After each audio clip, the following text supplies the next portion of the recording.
Serial में आने वाला एक नया ट्विस्ट। जी हाँ, अब आद्या की बढ़ती बदतमीजी से परेशान होकर अनुज ने एक बहुत बड़ा कदम उठा लिया है। जी हाँ, वो आद्या का हाथ पकड़कर पूजा के पंडाल से बाहर ले जाने वाला है, वो भी सबके सामने। कि आद्या ने अनुपमा के बारे में इतना बुरा बोला है जो ना अनुज सुन पाया है ना ही अनुपमा। अनुपमा अपनी बेटे के मुंह से सारी बात सुनकर बिल्कुल टूट चुकी है। आद्या उससे कहती है या तो आप इंडिया चले जाओ या तो आप मर जाओ, क्योंकि जब आप यहाँ से जाओगी या मर जाओगी जब भी हम तीनों खुश रह पाएंगे, वरना आपके होते हुए तो हम तीनों की जिंदगी में कभी खुशियां आएंगी ही नहीं। सब कुछ बिल्कुल परफेक्ट था, मैं शू और पॉप्स बिल्कुल अच्छे से रह रहे थे, पर लेकिन आपने आकर सब चीजें खराब कर दी। और इतना काफी ही नहीं था कि आप आज पूजा करने भी आ गई।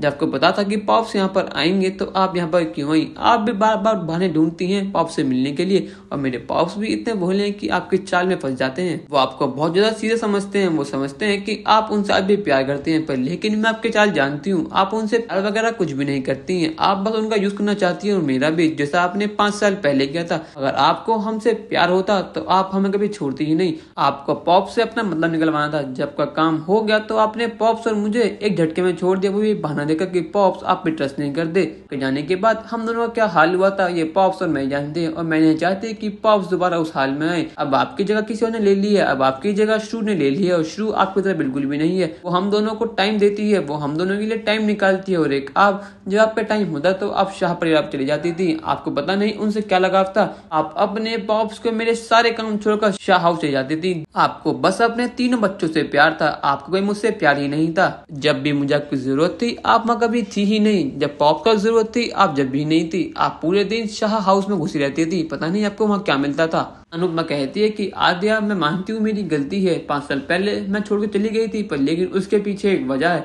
आद्या कहती है कि इसके पीछे कोई भी वजह नहीं है, आपका मतलब पूरा हो चुका था इसलिए आप चली गई हैं। अब कितने ही बहाने मारिए, मैं आप पे बिल्कुल ट्रस्ट नहीं करती हूँ। आद्या के मुंह से ये सारी जहरीली बात सुनकर अनुपमा रोने लगती है। अनुज आद्या को शांत करने की बहुत कोशिश करता है। वो कहता है कि छोटी कंट्रोल योरसेल्फ, पर छोटी कहती है कि मेरा नाम छोटी नहीं है, मेरा नाम आद्या, और आगे से आप मुझे आद्या बोले करें। यहाँ पर आद्या शांत होने का नाम ही नहीं ले रही है। वो अनुपमा के बारे में बहुत बुरी बुरी बातें कह रहे हैं, जिससे अनुपमा बिल्कुल टूट चुकी है।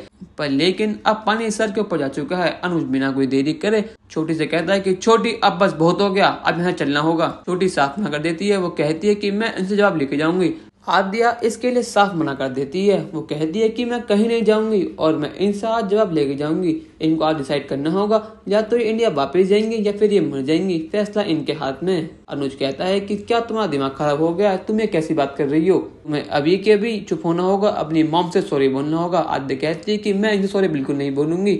अब अनुज को बहुत ज्यादा गुस्सा आ जाता है और वो आद्या का हाथ पकड़कर आद्या को अपने साथ उस जगह से ले जाता है। आद्या को और श्रुति को अपने को विश्वास नहीं होता कि उसके पॉप्स ने आद्या का हाथ पकड़कर उसे वहां से बाहर निकाल दिया। अनुज ने अपनी लाडली बेटी आद्या को आज तक कभी ऐसा ट्रीट नहीं करा है। उसने आज तक आद्या से तेज आवाज में बात भी नहीं करी है, पर लेकिन आज अनुपमा की वजह से अनुज ने छोटी का हाथ सबके सामने पकड़ उसे बाहर निकाल दिया है। अनुज आद्या को अपनी गाड़ी में बिठाता और कहता है कि अब तुम्हारा बहुत हो गया, अब तुम्हें सबक सिखाना ही होगा, क्योंकि तुमने आसानी लिमिट पार कर दी है। आखिर तुम्हारी हिम्मत कैसे हुई अनुपमा से बात करने की? अनुपमा तुम्हारी कुछ लगती है तो तुम्हें अनुपमा को इज्जत देनी होगी, और तुम्हें पता है कि मैं अनुपमा के बारे में कभी भी कुछ उल्टा नहीं सुनता हूँ।